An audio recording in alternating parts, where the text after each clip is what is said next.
Hello there. This is Jay, back with a saber here after a long, long hiatus. Had some time off of work the last few weeks, and finally decided I wanted to work out this idea for this. This is an aluminum tube series, um, or aluminum tube saber series Youngling prototype.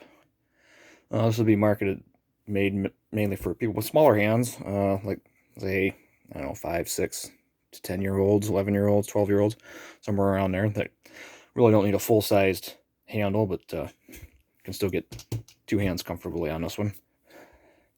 So this is made entirely out of aluminum tubing that telescopes, including the blade socket. Inside there we have a 1-inch LED module from the custom saber shop. We have a 12mm switch from the custom saber shop. Now this is loose because this is not the one I want in here. I actually have one on order that has a green ring that lights up. So you can see we put the switch here. We have resistors for the LED, and the wiring for that is right there. We have a recharge port, which is secured in place with these little screws, and my usual PVC C-clip method. Back in here we have the soundboard and battery, and the soundboard in this is a Crystal Shard 1.0, and this is running the KOTOR Jedi font for that.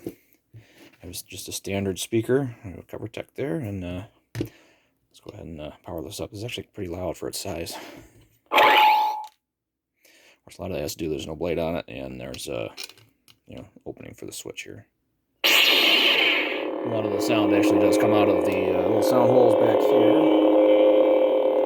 and then some more comes out of the recharge port opening too. So this has a tri-rebel.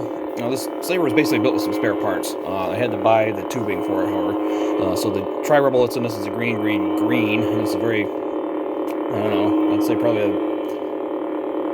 low bin or high bin, I'm not sure how that works, but it's a pale green, flashes green, and it's got a 27-inch blade that once you insert this thing, you get about 25 inches exposed.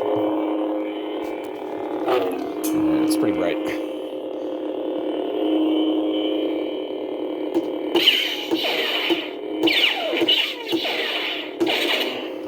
That's going to be secured by this 1032 button screw. Anybody's going to take a tool to take it off, just like my little kid, 5, 6-year-old, running around with this thing, blinding people with it.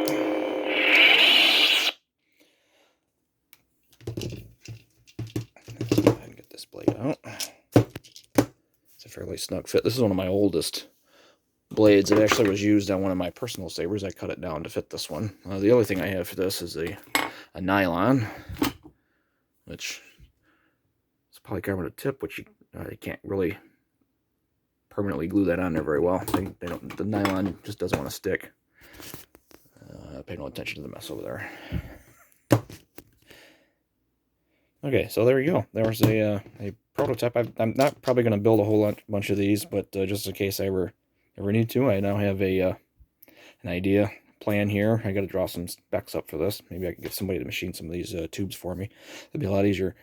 I had to hand cut all this. Some of this I did with a tubing cutter. Others I used my metal cutting wheel on a chop saw and cut it.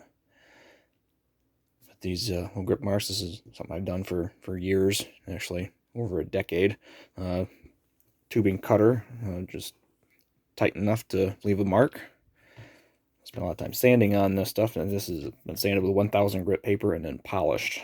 So came out very nice. I was surprised how well it polished up. It's a little dirty now, because every time you touch it, you get oils from your hands. It smears it, but I like it. Hopefully everybody else likes it too. So there you have it, the very first prototype ATS Series Youngling saber from JGJ Sabers. And as always, thanks for watching, and we'll see you next time.